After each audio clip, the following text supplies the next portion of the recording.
Merry Christmas and Happy Holidays. We're coming to you live from the new Investor Tribe studio. Today's episode is brought to you by Kentucky Private Lending. Reach out to them today to start your investment journey. Investing can be intimidating, right, Milton? Of course it can be, but we're here to help you skip the guesswork. I'm Hampton Skurlock. I'm Milton Ali, and you're watching the Investor Tribe podcast. So, you know what? It's only right that we have the most amazing guests on our show. You think about that, like all year, we have amazing people that roll up. We do, all year pull long. up.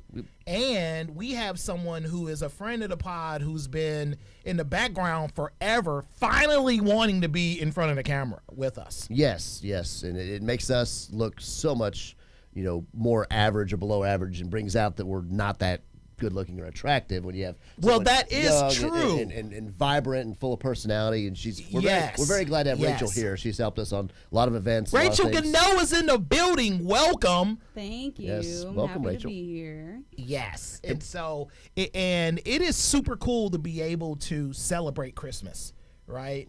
I think you went full with the hat, bruh.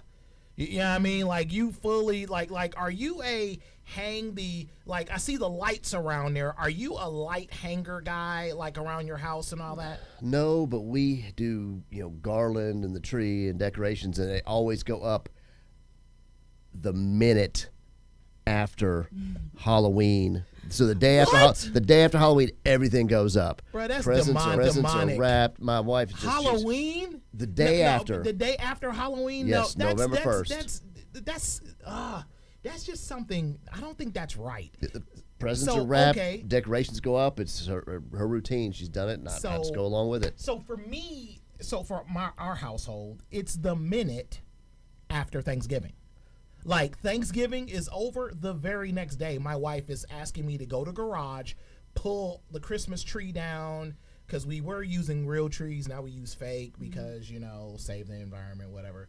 And so now I pull everything down from the garage, and in our whole, family room is just filled with these boxes with everything. And my wife and my daughter just make a whole day of it. That sounds like fun. What about you, Rachel? What's your decorations of choice? Or Well, normally I do put up a Christmas tree, but I have a cat and she likes to knock it down. So I kind of not really been decorating as much because of her. So here's what we want you to do. Put up your Christmas tree next year. Record your cat taking it down. Okay. And we'll run it on a pod next year. It's the easiest way to get the Christmas decorations down is let the cat do it, That would look hilarious. I think I've seen some of those videos on America's AFM, America's Funniest Whatever, Videos, whatever it is nowadays. So you may win $10,000 if you get a real good video. Right. Now, I don't like cats, but I like cat videos. Is that even a thing? Yeah, if you're willing to admit it, they do crazy videos.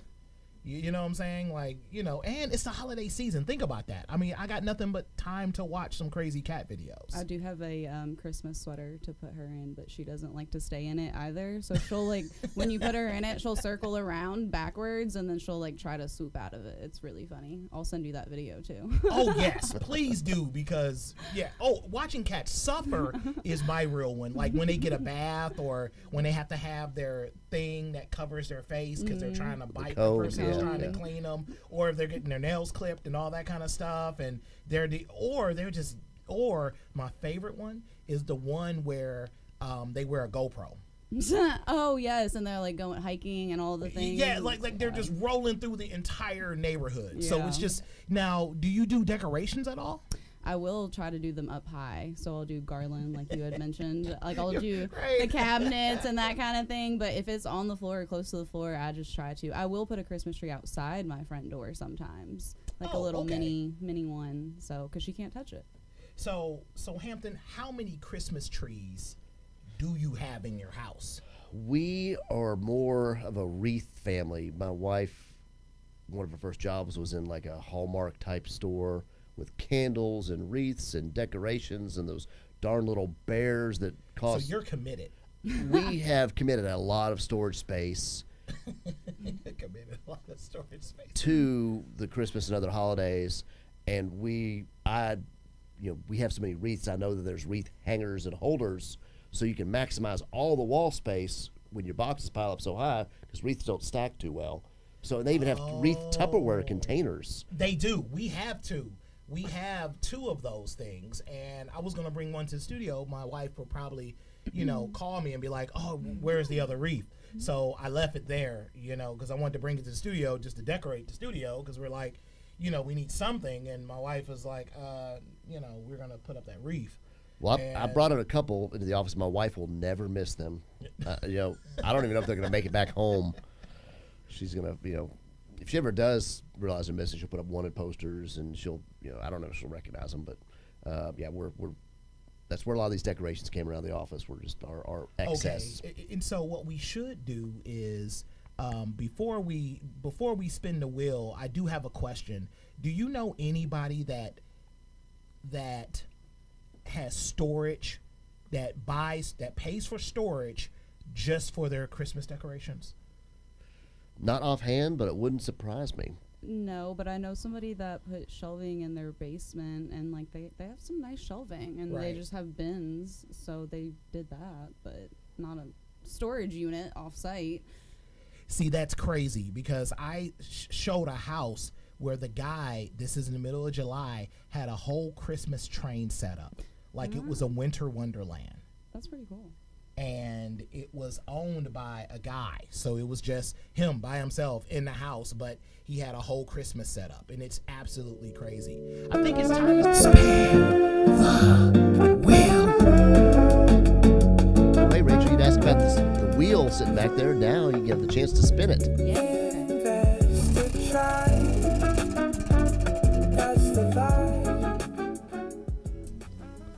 Cards gear. Well, Milton already beat us to that. Well, this is really for Hampton that has to wear some cards gear. So what we'll do is we'll arrange that. UK fan? Yes, I like both teams, but I'm more of a UK fan. How do you feel about the coach getting fired?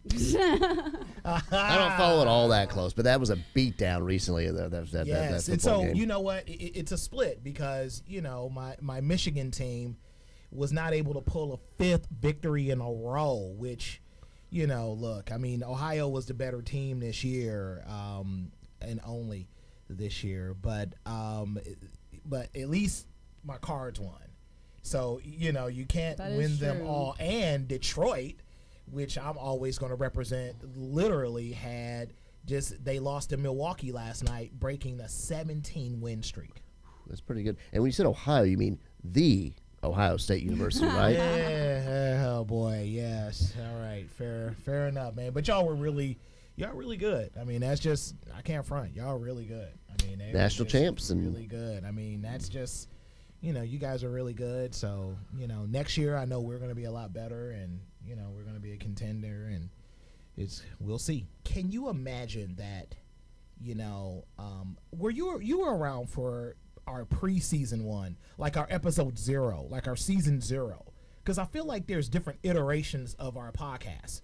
We had the time where we were at SharePoint Equity, and it was only like 3 people watching. It was my mom, it was your dad, and Rachel. You know what I'm saying? Like it was just, and Drew. And the only reason Drew watched it because he edited the pod. You know what I'm saying? Because we were paying him, yeah. Because we were paying him to edit the pod. So we really had like 3 people watching the pod, and now it's like we're running the numbers and we're seeing like at least 25,000 people a week. Like that is just, we've grown quite a bit. And added some platforms. And added platforms and doing all that. And now we're doing first of in a week or so, literally 2026 and season 2. Yep, so it's been a crazy year, and that's probably a good way to kind of round up the year and talk about some of the craziest deals, best deals, worst deals, craziest stories we've got, because it has been a bit of a crazy, in a good way, year, a lot of ways. So hey, you know what we're going to do is why don't you go ahead and run the trailer, because it's epic. I think it's so important for people to have resources in their life we often talk about building yourself a team. When you are an investor or you're just a regular buyer, it's important for you to have a team.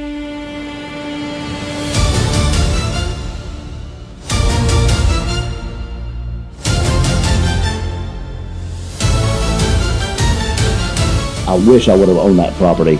I should have spent a little bit extra money. And sometimes it's tough to do at the time, but in hindsight, you look back and the things you missed or you should have or could have owned.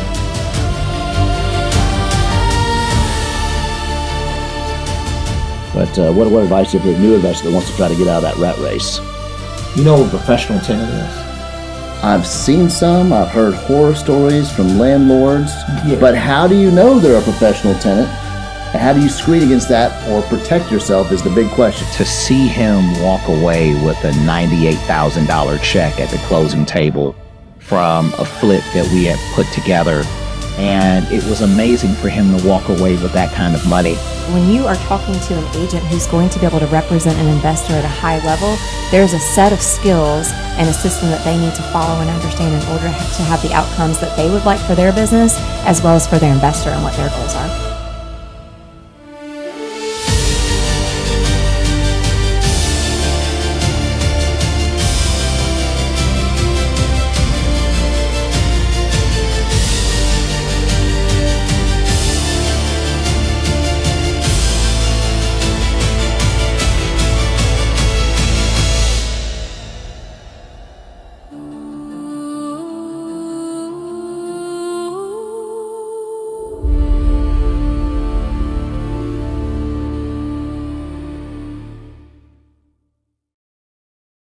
So Milton, you talked about not really loving cats per se, but the cat's antics and videos and such. You would have loved one of my craziest deals or craziest stories from 2025. We bought hoarder houses before. We bought houses that had different issues or full. The hoarder houses are full of things. I bought a cat hoarder house. This lady hoarded cats. She would take in strays, and they were everywhere, inside and all around this house. We bought the house and let them stay for a little bit. They had some financial problems. Me trying to be a nice guy, help them out, solve a problem.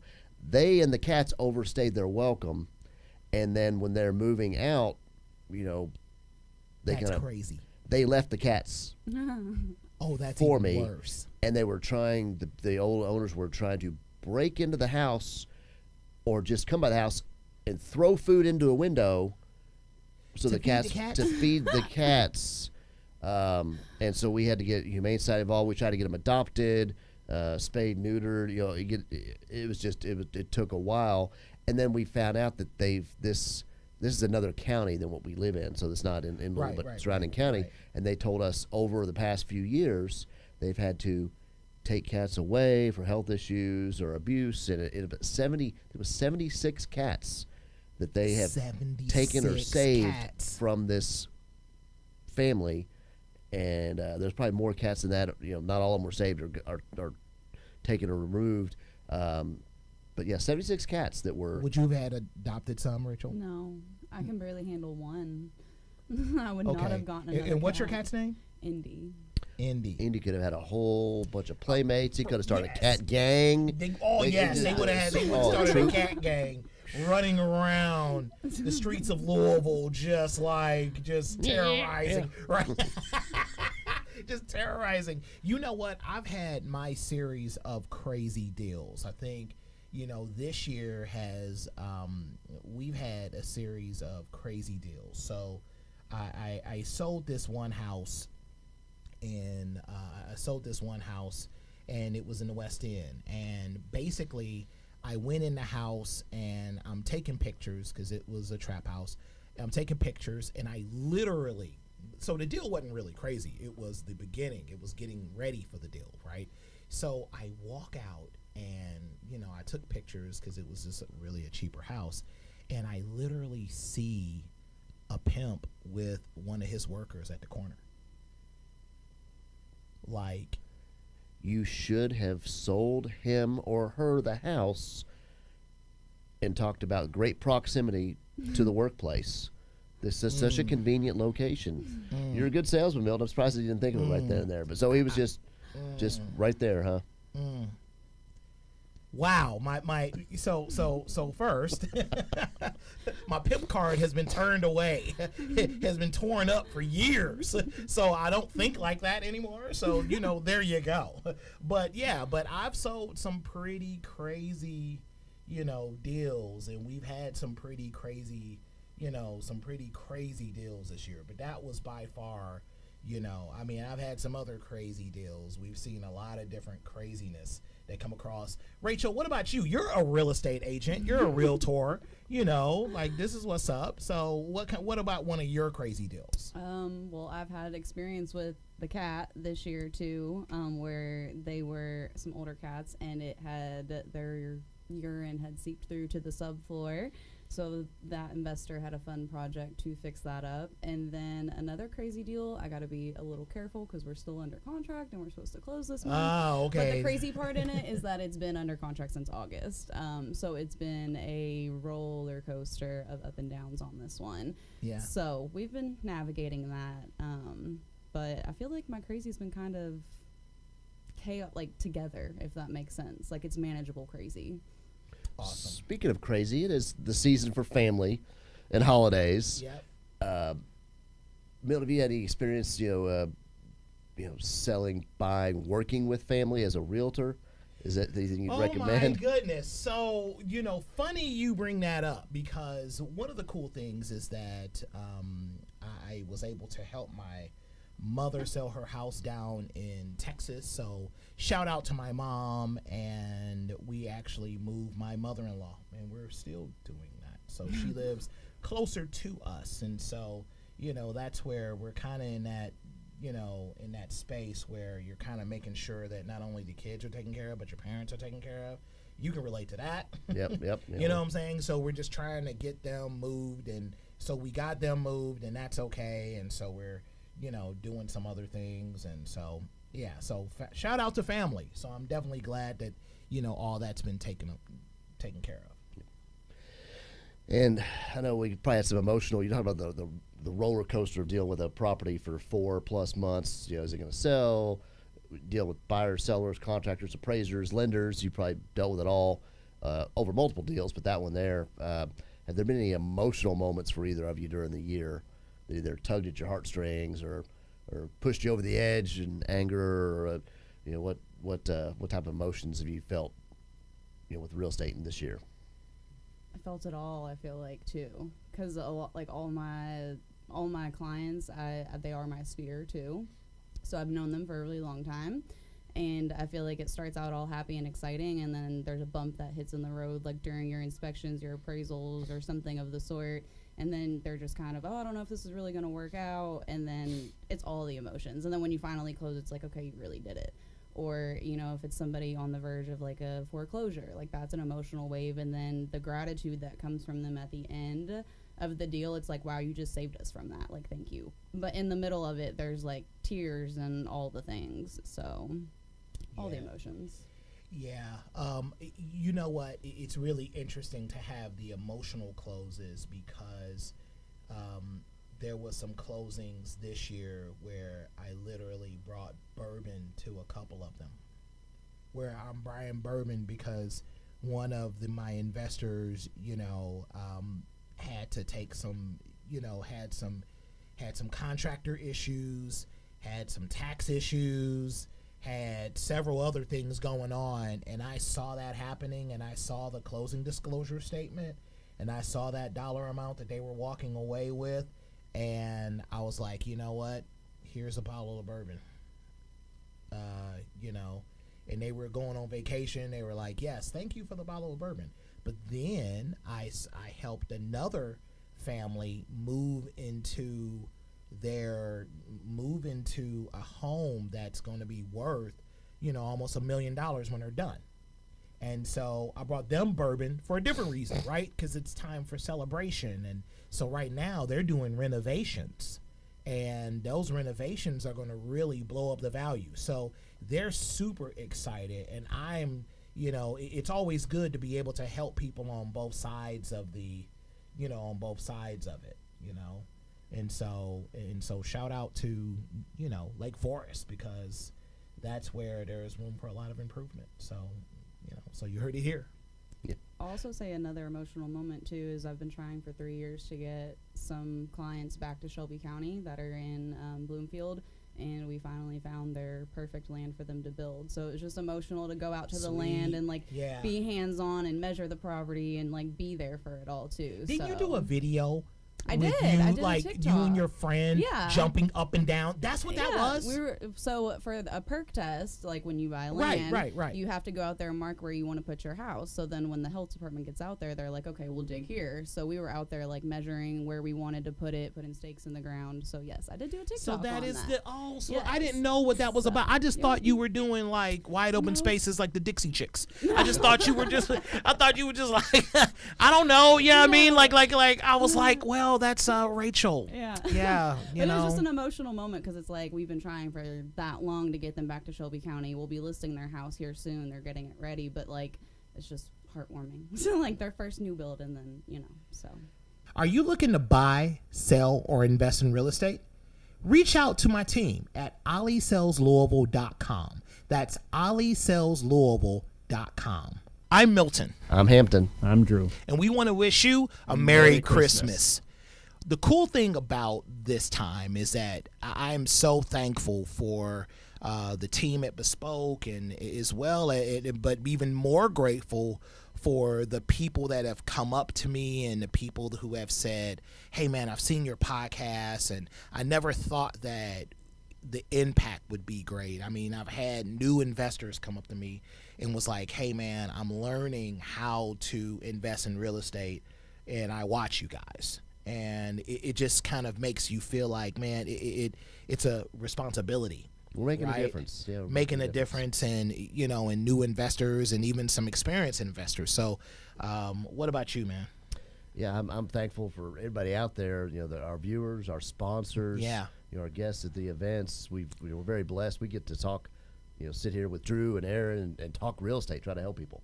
So it's pretty darn good. Yeah, I mean, shout out to Kentucky Private Lending. I think they have been an amazing partner. And founding sponsor, yes, and founding sponsor in years. And shout out to everybody who has went to invtribe.com. I think, the communities are up and people are joining the Fire Starters community. It seems like that's the biggest community that we have so far, which was still free. Which is still free, right? We didn't go up on any prices, so it's still free. And you can join us today at invtribe.com. Drew? And from all of us at Bespoke Marketing to our friends at the Investor Tribe and all of our real estate compatriots, we want to say Merry Christmas. We don't want to pretend as though there has been no growth here. You will actually see that there's been a tremendous growth from the beginning of Season 1 all the way to this brand new studio. And what that has been, in full transparency, has been feedback from our viewers. And that's our entire goal. We're so honored to have had about 1 million views throughout the year, aggregately across all of our platforms. That means a lot of people are watching, but that, with everyone watching, that also means there's a lot of people with a lot of opinions. And with great power comes great responsibility, right? Absolutely. And so those opinions and feedback we have taken to heart, and we're trying to build a better and more engaging platform for you. After all, this is why we do it. If it wasn't for our viewers and the fact that we can help them, then this wouldn't exist. So continue to please tell us how we can improve, what you want to learn, what you want to see, and we're gonna give that right to you in the best and most professional way that we can. So thank you, and here's to a successful Season 2. And Merry Christmas and Happy New Year. Don't wait to buy real estate. Buy real estate and wait. And I know it can seem like it's a complicated process. That's one of the reasons why we started the Investor Tribe. We want to encourage you to join and become a member today. Go to invtribe.com imbtribe.com. We have education, there's deals, and there's community, and so much more. Go to imbtribe.com. Skip the guesswork. Join the tribe. New Year's resolution. So 2026, like, what are some of your goals for 2026? Well, no, we talked about we've got a little office, weight loss thing, so that'll be a New Year's resolution to have a little, get a little bit more, fit, healthy. When I was blown out knee and a little tough to, work out or get out and about like I like, and put on some of the weight and inactivity. So, but then productivity. I also want to, really improve the platform, add these forums, videos, libraries. I really want to build the tools up for our community during 2026. What about you? What do you have for goals and resolutions 2026? So the goal for, one of my major goals, I think, is to work on my own personal weight situation, man. Like, so many times your business grows to the extent that you do. So the goal is for me to grow, and everything else grows by extension. I think, if you are an investor, or if you are, a realtor, or you're any type of profession, your business and everything around you grows to the extent that you do. So this year has been a really good year of layering on some fundamental disciplines. So I've been, ever since we did that weight challenge at the meeting a month ago, I'm, between 7 to 10 pounds down. And so now it's just building momentum on that by working out, doing some other things. And, and it starts now for us, right? It started, right before Thanksgiving for us, right? Because we were like, New Year's resolutions don't necessarily start on New Year's Day. They start when you decide. Why wait? So, today, yeah. Why wait? You know what I'm saying? So we've done our thing, and you know what I'm saying? And so I think that's important. What about you, Rachel? My New Year's resolution is to simplify. If I could put it in one word, I'd probably say simplify. Just because I feel like there's a lot of 2025 was rough. There was a lot of stuff that kind of just happened. So I feel like 2026, I'm laying it all out and just simplifying it down to like figure out and make sure I'm on the right trajectory there. But yeah. And so how do we keep these things going without necessarily giving up? Like, I think that's a huge one, because right now during Christmas, everyone's thinking about that, right? Everyone's thinking about it. They're like, oh man, how do we stay on top of our resolutions without necessarily giving up? I have an answer to that, actually. So I once saw this. It was like a quote, post, statement, something, and it was like plants and Mother Nature, they go into hibernation and all the die during winter and it's cold, and then they pop out in the spring. And the theory behind it is that you as a person, you're supposed to rest through the winter. So in a business perspective, that's when you're supposed to be doing your marketing, doing your touches, talking to your clients, that kind of thing, in the slow winter season.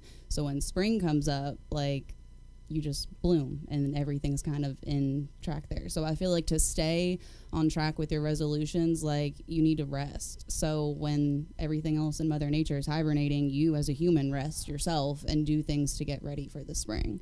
And I feel like it kind of keeps you in line there. I love that. That. One of the ways that, when you got to do your marketing, so shout out to Bespoke Marketing. If you need that plan, you can reach out to those guys, right? One of the things that I firmly believe, and I'm a big tracker of my own numbers. If you're an investor, you have to track your numbers. As an investor, as a realtor, which is my day job, I track my numbers. I know my numbers. I can get better at that. You cannot measure what you can't manage. Well, you can't manage what you can't measure. That's what I meant to say. And so it's so important for you to know your numbers. And how many sales have you had in the last year? How many sales have you done? What is your total? I'm literally looking at, I'm grateful. I mean, I am definitely grateful. and going over my numbers for the year, and then for my career, I'm a little over like 200 homes sold and over $33 to $34 million in sales. And so I am grateful for all of the people and who have helped me get there, and I'm going to improve and grow upon that as time goes on. And so being able to understand your numbers and where you are is super important. I say make the goals you talked about being measurable, but also manageable. So I heard a story recently. Charles Barkley, when he came into the league, NBA, he was overweight. He put on a bunch of weight because he didn't want to go to a particular team, and then he ended up getting drafted a little later. That's right. And he went in, and like, man, this guy's a little too big. He's going to be too lazy. He won't be successful in the league. And a veteran took him under the wings. Said, hey, let's go lose. Let's work on losing 5 pounds. Right. And Charles, I think I could do that. 5 pounds went off, and then 10 pounds went off. He's like, let's try to lose another 10 pounds. Right. And then before he knew it, he was down 10, another 10, and then he was down 50 pounds. And Charles said, I never would have been able to do that had he told me up front I got to lose 50 pounds, but he told me, measurable goals, lose 5, lose 10, lose another 10, lose another 10. And he had an accountability partner. So he had a manageable, measurable, goals to reach his ultimate goal or his partner's ultimate goal to get him, productive. Yeah, smart goal. And you can find that partner at the Investor Tribe. So you can go to inbtribe.com right now and join the Fire Starters group and just post that you're looking for an accountability partner. If you're looking to get started, so that's another thing too. Like, we're probably buying about 4 or 5 houses next year, and and just building the portfolio, growing our personal portfolio. But if you're looking for an accountability partner, go to inbtribe.com right now and join the Fire Starters. Yep. All right. Or come out to the meetups. Yeah, or come out to our meetups. And we're not perfect. Nobody out there is perfect. Right. So people are going to make mistakes. So speaking of mistakes, you can also enjoy our blooper reel coming up. Which that maybe should be one of our New Year's resolutions, to make less mistakes. Right. Less bloopers, and then you wouldn't enjoy those as much. So our mistakes are here to entertain you, and Drew as well. I think he's involved in a few of those mistakes and errors. Well, he edited himself out because he's not gonna make himself look like any. You know what I mean? Unfortunately, Aaron probably won't be in there much because Aaron. I don't know if Aaron makes No. mistakes. Aaron's not in there. Aaron's don't make mistakes. Aaron's great. He's perfect. I'm talking about Drew. He's going to edit out his mistakes. He edit out his mistakes. He makes himself look, like even if he was looking like he was falling, he'll edit and make it look like he was diving into the water perfectly. Flying to save a child from a burning vehicle from a submerged. Yeah. So, hey, we're going to answer some questions submitted to us right after this. Are you sick of living paycheck to paycheck? So was I. That's one of the main reasons we started the Investor Tribe. We want to encourage you to join, where you can learn, you can find deals, you can fund those deals. There's community and so much more. We want you to skip the guesswork, join the tribe. Go to inbtribe.com today. We're back with some questions, and we get questions. You can go ahead and drop the questions in the Facebook group, or you can submit questions on any of our platforms, whether it's YouTube, whether it is Instagram, and if we find it in time, we'll go ahead and make sure that we read the questions. And so let's open up a couple questions, man. All right, Rachel, you want to do the honors? Sure. Okay, our first question. Our first letter is from Anita M. in Louisville, Kentucky. She said, I'm retiring in 2 months and want to start investing in real estate. Where do I start?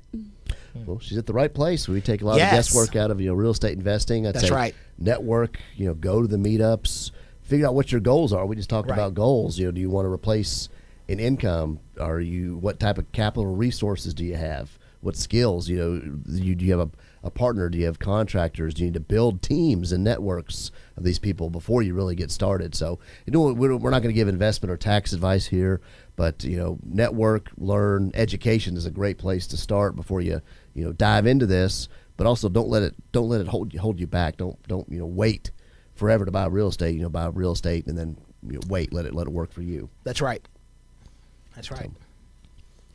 All right. Go ahead, Rachel. All right. Our next question is from Jeannie L. from Austin, Texas. And they said, how do I build a team? Who do I need and where do I find them? Woo, shout out to Austin. Good question. Shout out to Austin. You know what I'm saying? And that's super cool because we're seeing people from different places, which is, you know, I kind of love that. But shout out to Austin, Texas. So how do I build a team? So one of the things that I got this from a couple of books and from Gary Keller, co-founder of Keller Williams. He says that you are the CEO of your own life, business, and if you are building a team for the purposes of investing in real estate, you are the CEO. You're creating the energy, which means you're finding the money. You're engaging talent, and that's the centerpiece of that CEO, and you're owning the results. That is the O part of it. And so how do you build a team? That is one person at a time, and you engage the talent. Talent lives for the service of others.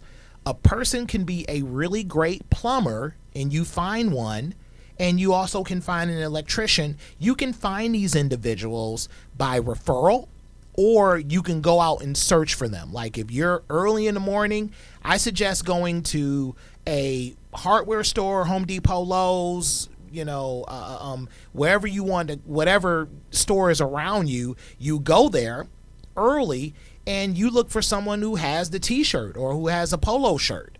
Now, if they have a nice polo shirt, they might cost a little bit more than the person that has a t-shirt. Okay? So just kind of bear that in mind. That's not always true. However, you're building a team. And so you do need someone. You need someone like a Kentucky Private Lending. There's probably going to be you can get a private lender that's out there in Texas, right? You can also get someone who's a title company. I don't know if you are a real estate agent or if not, then you find a great real estate agent. Then you find, different pieces of your team to start building that up. And so, I hope that answers the question or at least can help you get started.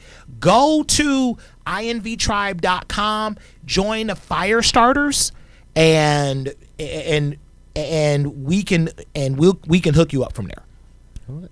Well, thank you so much, Rachel, for coming out today. You certainly spiced up and beautified our podcast for the time you've been on here. Yes, so appreciate all you do for the tribe. And I think we have our next guest coming up pretty soon, Mr. John Rickert. Yep.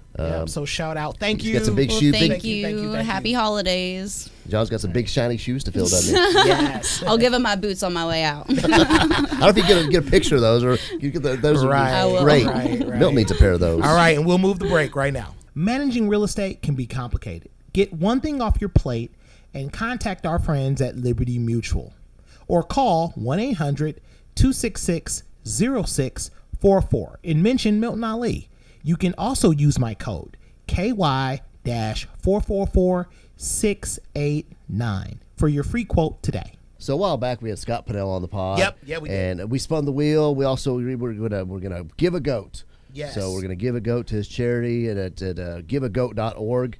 And you were saying that they provide cheese, milk, cheese, because what they did is they have a farm in Africa. They started the charity. It's ran by by local people that's there, but they help start the charity where a goat in a village or a goat for a family is often a means of survival. And so he was talking about that, and I just thought that was absolutely amazing. So shout out to Scott, shout out to Give a Goat, and giveagoat.org. You can give today.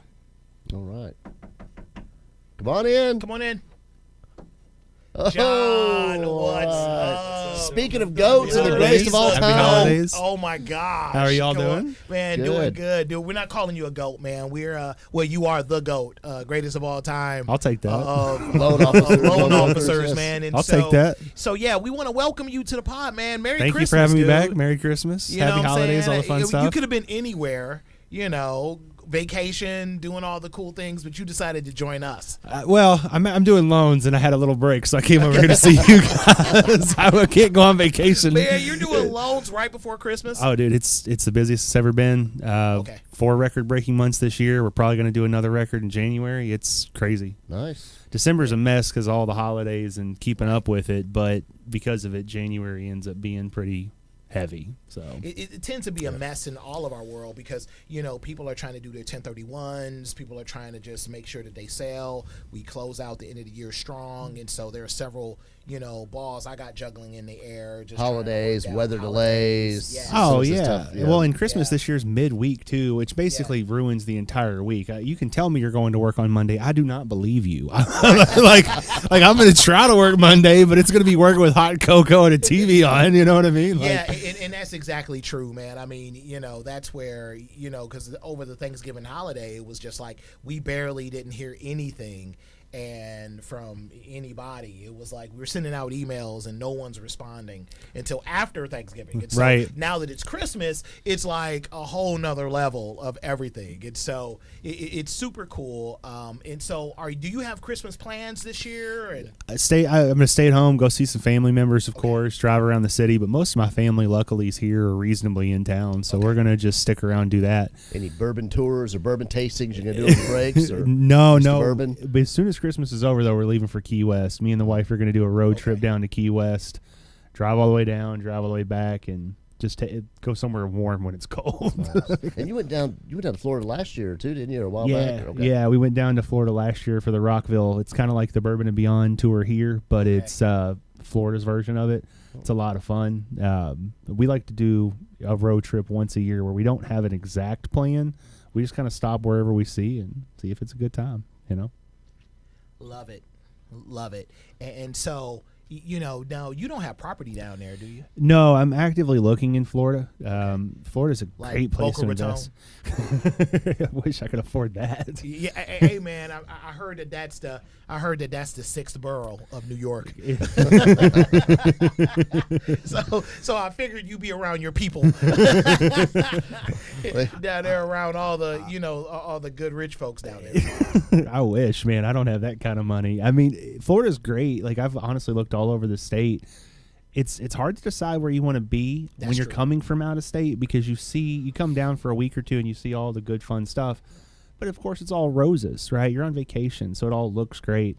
Really trying to find people that I would like to set up another office down there. We already do loans in Florida, but I'd like to have another hub and put a couple loan officers down there in the city and state area. So we've looked at Destin, we looked at Tampa, we looked at Sarasota, and we went down to Orlando as well to kind of scope it out.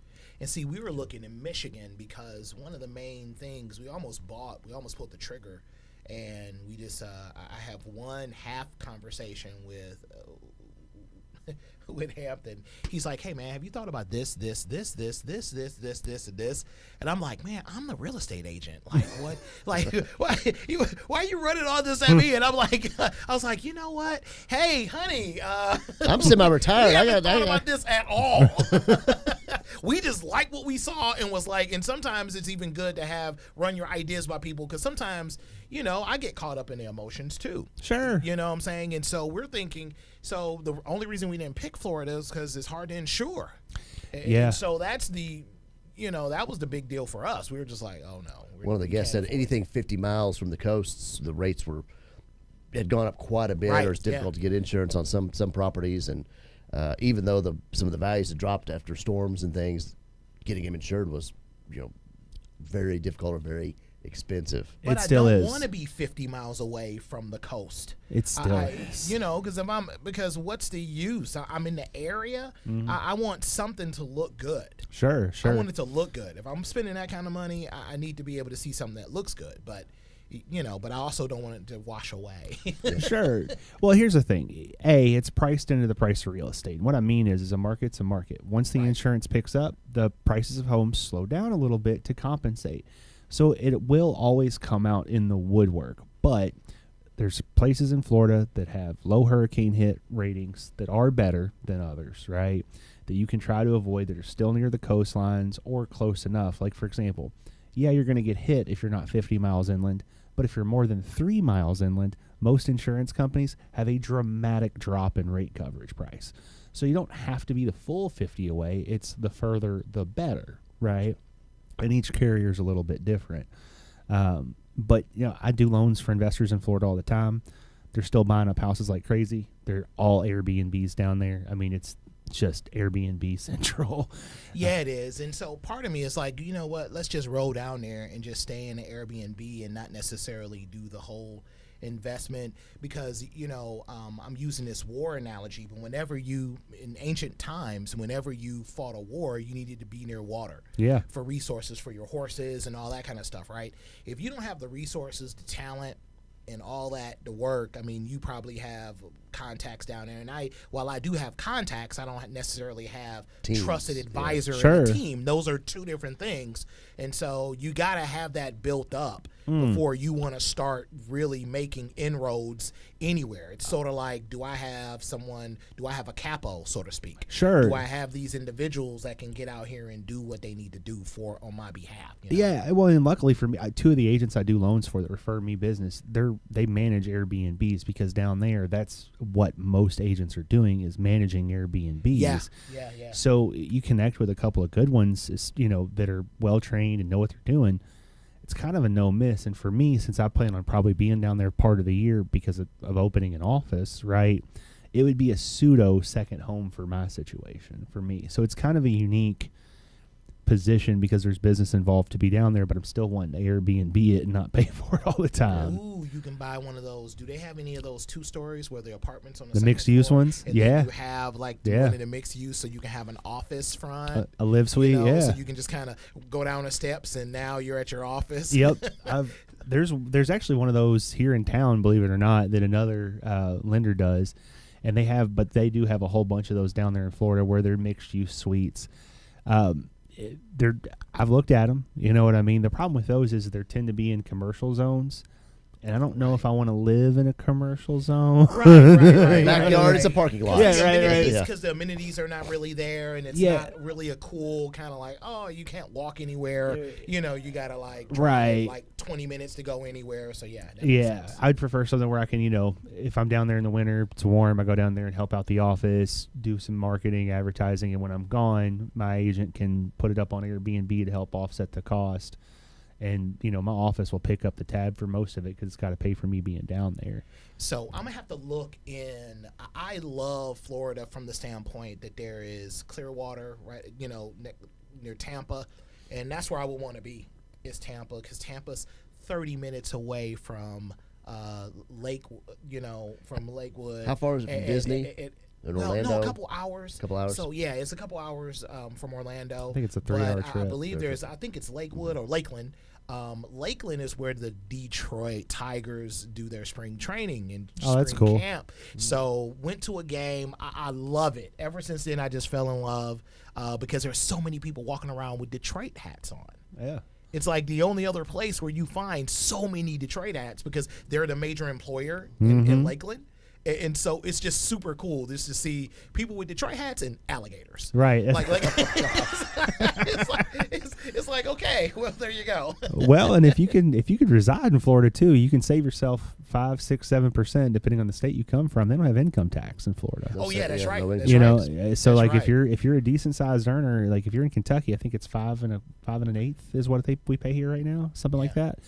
You make $150,000 a year as a family, you're giving up $7,500 to the state of Kentucky that you wouldn't be giving up to Florida.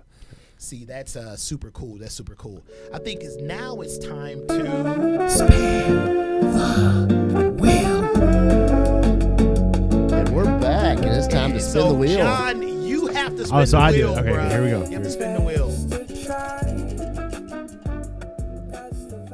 Oh, the jump? Yeah, I did. Give a goat, I think is what it says. Give a goat. Oh, yeah. So we'll go ahead and we encourage everyone to go to giveagoat.org, and we'll be donating as well. Oh, cool. Can we pretend like it landed on the bourbon shot one? And, the bourbon shot. Are y'all trying to get me drunk? Season.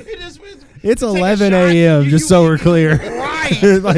Right. Right. So it's bourbon 30 for you, huh?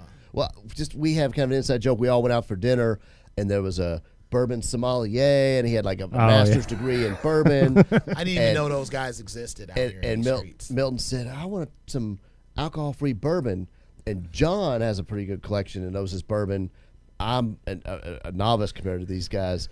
And John and I both looked at each other like, I don't know if they make that, Milton. We didn't want to tell him he's crazy, but then the sommelier is like, You're crazy. I never heard of that either. I know all my bourbons. I spent $1,000 in this class, but Mill's like, I swear it's out there. I had it somewhere. I can't remember where, and I'm going to find it, and I'll show you guys. And he did find it. So he found the alcohol-free bourbon. That is Which right. we've not gotten to taste. So next episode, the whole wheel, Bourbon, Will be a bourbon shots. bourbon shots is all there, because if it's there, then I have the alcohol-free bourbon. I'm not a drinker. I'm not a lush like you guys. So we'll just have. We just like the all finer things, all right? Right, finer things. And while that's Milton right. enjoyed a Shirley Temple. Right. Or Right. 6. Right? Hey guys, look, we can make the whole thing about bourbon. I think that'll be super cool. Hey, I'll do an episode on bourbon. Yeah, that's super cool. All right, and so let's go ahead and Stick the wheel back or get on the floor and let's move get on on. the floor. Yeah, we're gonna go ahead and we're gonna continue on. But so as far as so earlier we had Rachel in the building, and so. Basically, we asked her about like the Christmas decor and all that. Do you do any of that? Is My your wife family does. Your wife? So you're not I am an really- unwilling slave. That's right. Yeah, like I was informed that because I married her, I have to do Christmas decorations and all these things. I don't recall this being in the paperwork. I looked over it very closely, It's on the but back page in Well, the see, you final didn't sign a print. prenup. yeah, Well, it's not a prenup. It's like a premarital agreement. Whatever you Yeah, do, she- like the prenup, it's yeah, like she- you have to, she said it's assumed common law is what she keeps telling me. So like I don't really have Wow. I don't have a defense It against sounds this. official. I asked Sounds two other believable. women and they both tell me it was true, so I just assumed it was. So is it? So how many Christmas trees do you guys put? Just one. Thankfully, she's pretty reasonable about the decorations. We have one good Christmas tree. Okay. We decorate it. We do our simple decorations. She's pretty reasonable. She meets me in the middle on that Are aspect. you so is she a light person with all the lights and the Christmas lights around the house? And all She that kind of likes the stuff? ones that project the lights on the house. Oh yeah, Because- Those are easy. That's a lot. Yeah. Yeah, she panicked. She's just not a huge fan of ladders and like people being on them. And so and she really likes the idea of just being able to click a button and switch it because she's like, I get tired of looking at the same thing. She's like, one day it's elves and one day it's snowflakes or whatever. She really likes those. And honestly, for me, I'm like, that's just a plug and a button. I'm here Yeah, for it. Right. That's very very that's convenient. Super cool. So we were talking about how we don't do Christmas lights outside. Mm-hmm. My wife does decorate the front door. Mm-hmm. And there's stickers. These stickers that are on the front door. She also puts a wooden igloo with a Christmas hat on the front porch. So it's more like a Christmas greeting. And there is our Christmas tree is it's not a wood.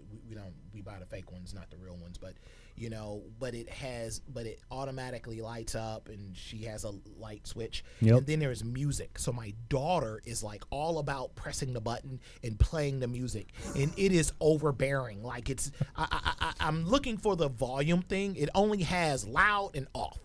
So it's like, and it just keeps ding, ding, ding. And it's just all of these like different sounds, and it's just all through. You can hear it literally all over the house. And I am just like, okay. But my daughter loves this. And when does your Christmas stuff go up?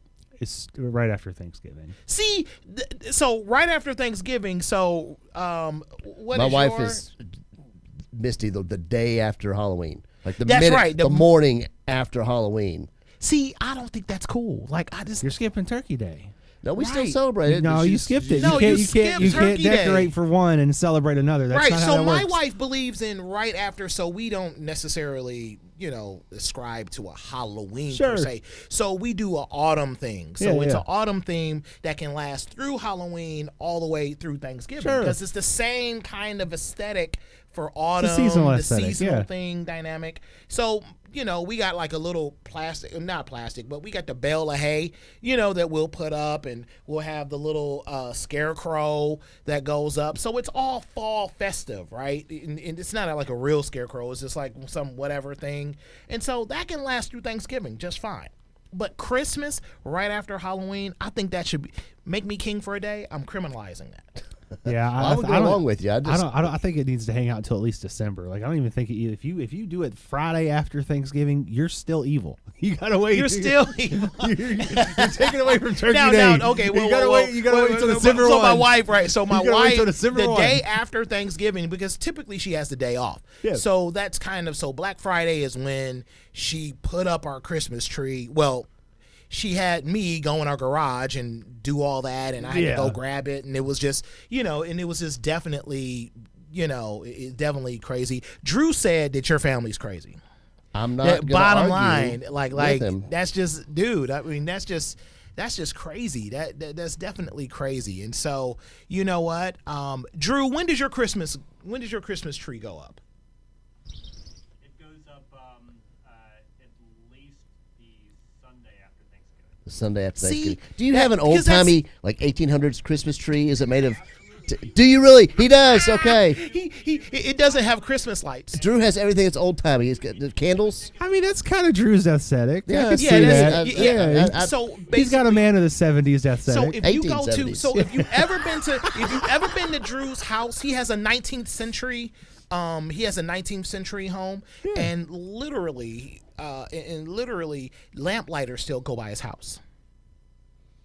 I think they deliver the ice blocks on. They do every other and there's a Tuesday. milk delivery. I was gonna say, where's the milkman? The milkman. You got Schwan delivery. Right. They deliver milk to his house. He has his own chickens. Yes, he has his own chickens. I bought eggs from him. I mean, Now, you know what I'm saying? When So we he's super donate cool. to give a goat, does Drew have any goats? Is he like we actually donating to Drew? And So he's goats got are got a whole different goat gang Yeah. on his homestead. And so but I think that's completely different. I mean, I've sold a house, and next door there was a goat next to it, and they had one goat, but they also had like close to a little over half of acre, so it was like 0.67 of an acre. So that works. So when you, oh my gosh, these kids. Yes, my daughter would have been like, what size was it there, Bill? right now, 6'7", 6'7". 6.67 of an My acre? daughter. That may be the first Oh reference my we've had on gosh, a podcast. yes, This is the oldest I've ever felt in life right now. Right. Right, because you don't have kids that are on that time. All you know, the time. That demon all time. the time. All the time. If whatever you say it, she's like, oh. So one of my clients yesterday we're looking at houses, and she's a middle school teacher. So I'm telling her about my daughter, and she was like, oh my gosh. And it's like, I want to just rip my hair out when all the kids are like 6, 7. You know, it's like that's just the whole thing. So, I'm not surprised by any of the trends. We had plenty of dumb trends from every age group. Yes, that's so true. But the trends tend to last longer. Back then, they last longer because there was no internet. Well, yeah, because they couldn't disseminate. You know what Yeah, I mean? yeah. Like, You couldn't. Took a while to become cool, and that stayed cool for a while, and then you didn't find out it wasn't cool until a little later. It just took a while, like John said, to disseminate the Right, information. and so now we're gonna have now I'm gonna date myself, okay? So basically, that Super Bowl commercial that was like from Budweiser that was like, what's up? So for years when I was in college, it was just like we just all said what's up to each other, like on the phone, like all the time. He was like, what's up? So we all used to do that. So that was just. So I'm dating myself. I'm like, yes, I'm officially, Drew is put in the lower third. Milton is old. And likes Budweiser. And so. That was better than the frogs, though. I don't know, they brought the frogs. Oh, yeah. Right. Yeah. Oh my gosh. It's so, yeah, but we don't, but we will not mention these brands no more because they don't pay us. So it's like, hey man, I mean, we're reaching zeitgeist. Yeah, we're reaching more people now. You know what I mean? So no, but it's super cool to be able to do that. And so it's good that you don't have like, you're not risking your life for Christmas decorations, and we're not where you set yours up a couple months ago. That's crazy. Yeah. Yes. I'm crazy. I'm technically not supposed to agree with you. Like I said, I'm just kind of unwilling labor.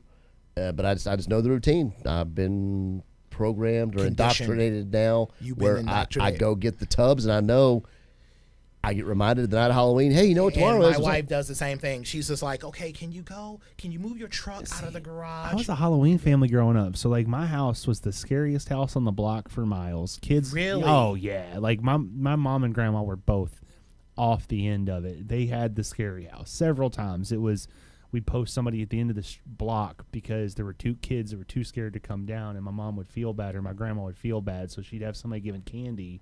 Your house was that scary. Oh, it was a scary kids would house. be It was a scary So house. it was like the skeletons in the front Oh, yeah, all of yard it, and all of it. And like the coffin that if you walk by something pops out. Oh, yeah, yeah. You know, the whole thing. So spending your paycheck on a pop-out coffin as opposed to paying the mortgage type addiction to Halloween. Like Well, we had a house in our neighborhood that was like that. It was on the corner of Moser, kind of a busier road, and they turned it like a little haunted yard. They wouldn't charge, but they give candy to you. But it was you'd walk through a maze, and they had the fake chainsaws, the chainsaws with the I've seen people get that. Like again, this is when I was a kid, and so we used to go to Caulfield's, like which was the old school Halloween store. I mean, it's there year round, and it's got everything.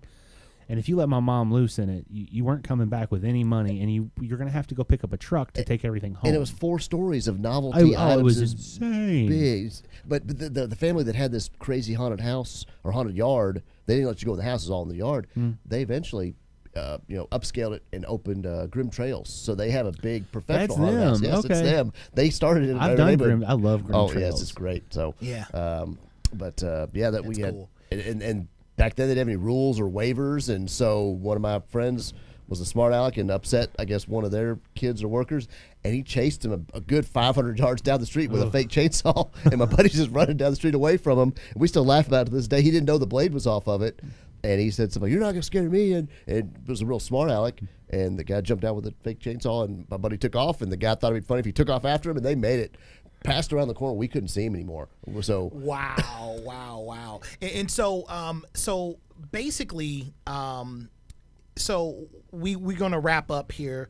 But what do you want Santa to bring you for Christmas? You know, in our household, Santa brings the gifts. Sure. All right.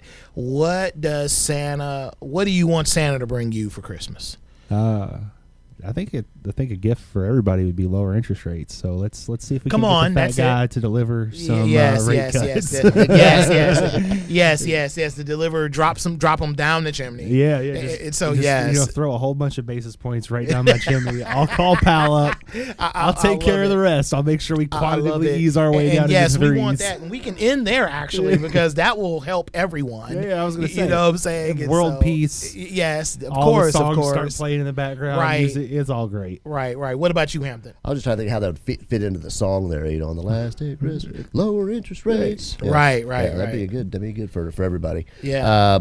I'm pretty blessed. What I'd like to see, gosh, my immediate thoughts, go to the kids, things that they'd want or they'd want to enjoy or go. But we'll be taking a little trip, and so I think blessing others would give them.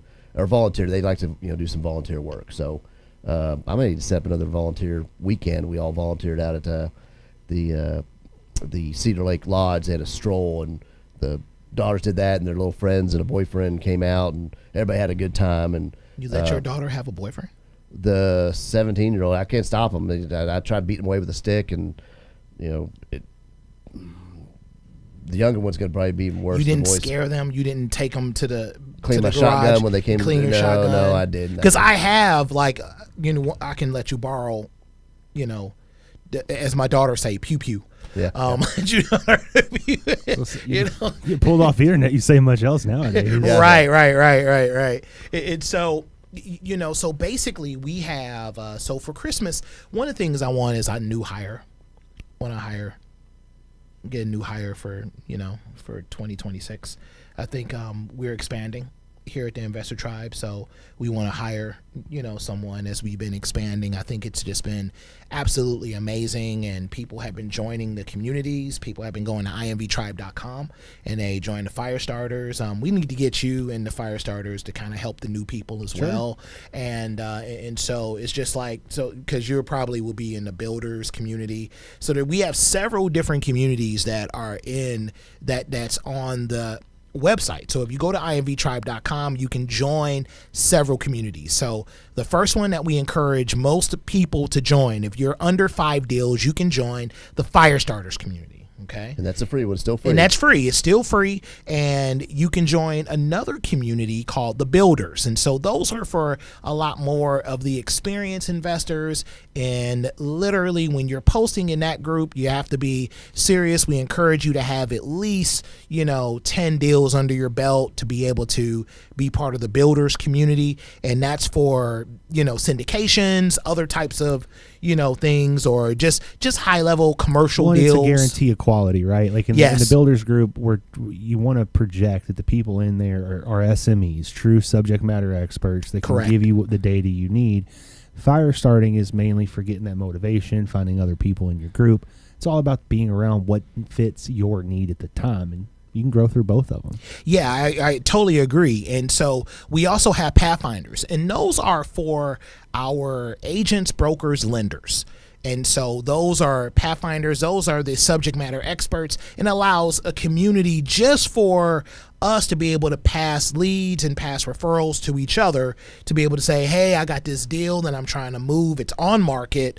I'm trying to move it, roast my listing, help me out, or I have a referral for you down in Bowling Green or Florida, or in Florida. Right. And so that's a way to communicate. And you can say, hey, I'm looking for this in Florida. Members from Florida can kind of chime in and be like, and so we also have channels that you can join as well. So there's channels that are local to us. We also have the marketplace.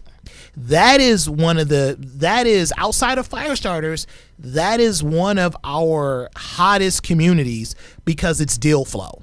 We've been having the marketplace since the beginning of December. So we started Marketplace in the first Monday in December. It was super cool. It's only 30 minutes. It's all on Mondays. Every Monday. So you can go to imvtribe.com, sign up. It's all free. Everything that we talked about is free right now. And so you can join us. And so I think that is absolutely amazing. So and we also got a few letters or questions from people out there. We have John do the honors of reading some of these questions we get. Looks like the first one's from Tanya K. And it's right up your alley with what she's talking about. Yeah, no. In Huntsville, Alabama. Yeah. Come on. I was, shout out to Huntsville, Alabama. Like, I just think people are watching now. Like, it's super cool. So I went to the Space Center as a kid there. I love Huntsville. Yeah. It's one of my most fond memories as a child is go to the Space Center. See, that's super cool. That's super cool. All right. So, Hampton, this one's from you. As you said, it's from Tanya K. in Huntsville. What is a subject to agreement?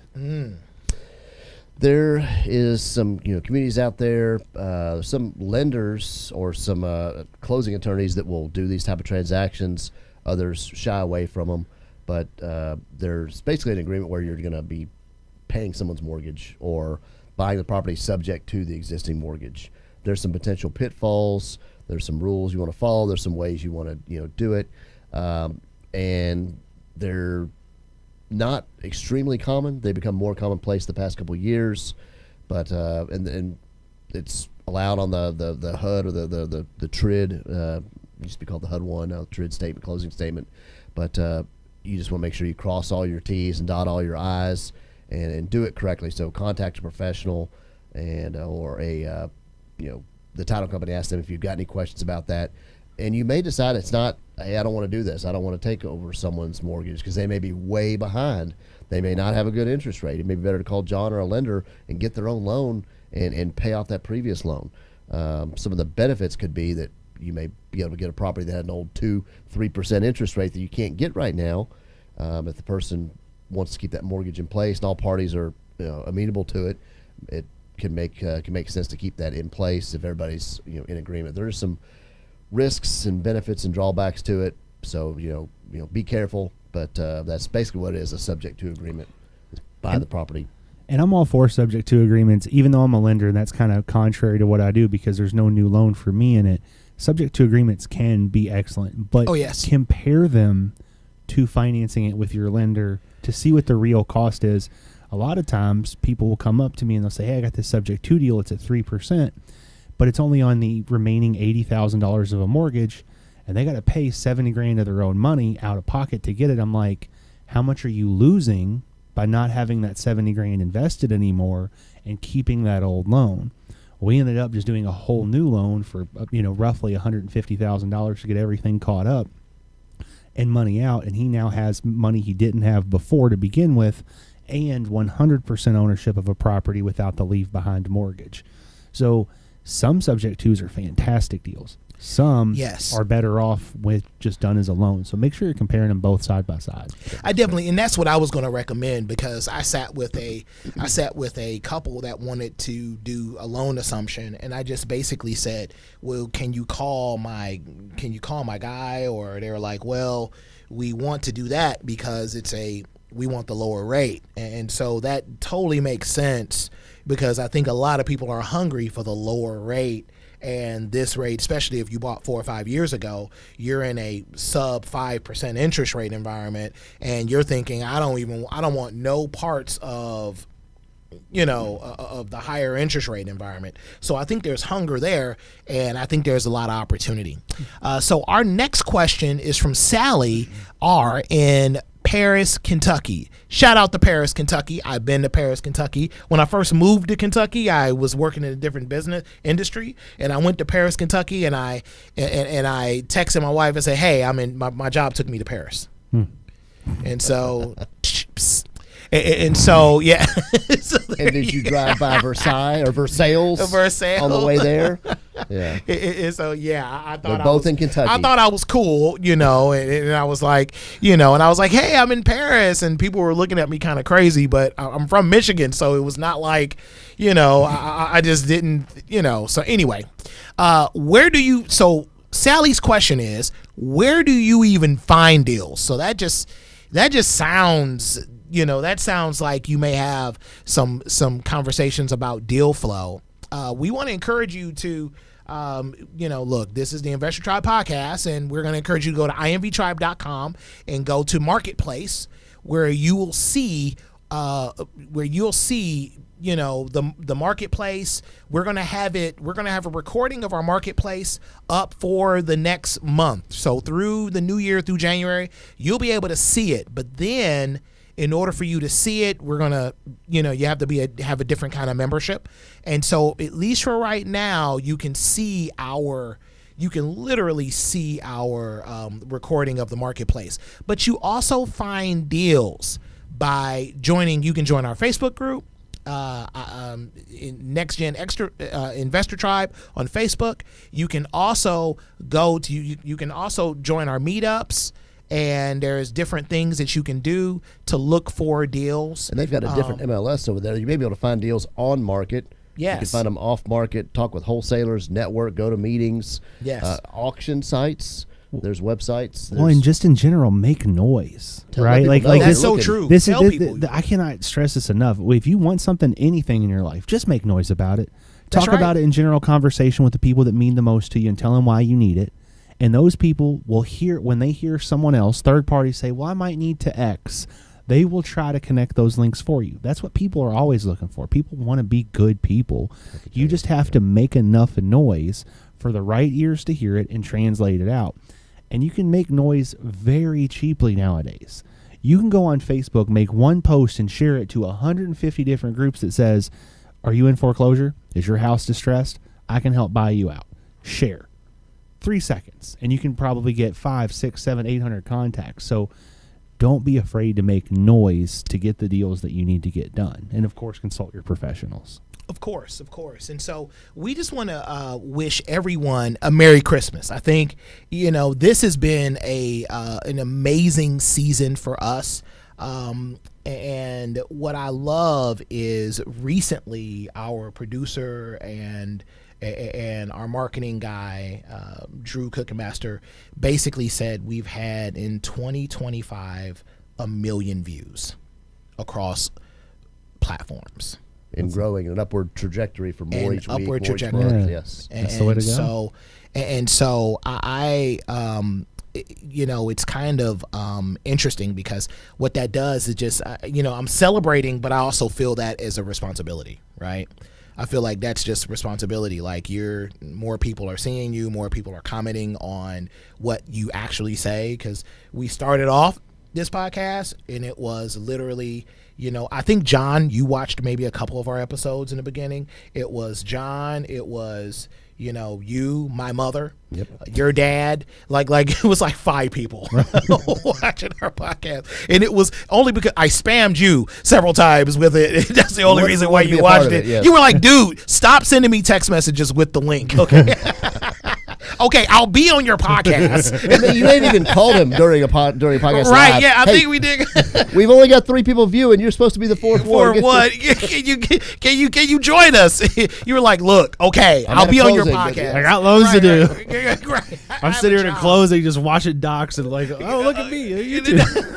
It's super cool, but we want to thank you, John. I think Thank you guys for having me. We just man. It's thank you always so fun. much, and we want everyone to go to imvtribe.com and you can watch us. And for season 2, we will be next week. You can join us on Thursday, and then it's Monday and Thursday of every week. So we're going to be twice every week in 2026. And John, how can people get hold of you? Yeah. They can call me directly at 502-417-2192 or go to homeloanswithjohn.com and they can find me that way. Home Loans with John, and JOHN. JOHN, homeloanswithjohn.com. Love it. So thank you so much. Thank you so much to everyone who has supported us through 2025. And we're going to wrap it. And Let's go. beyond. Yes, I'm Hampton Skurlock. I'm Milton Ali. Skip the guesswork and join the tribe. And if you want, like, comment, and subscribe.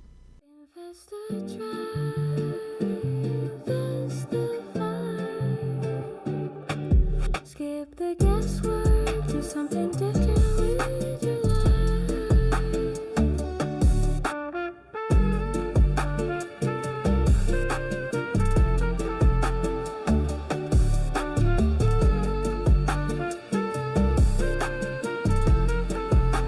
Investor tribe.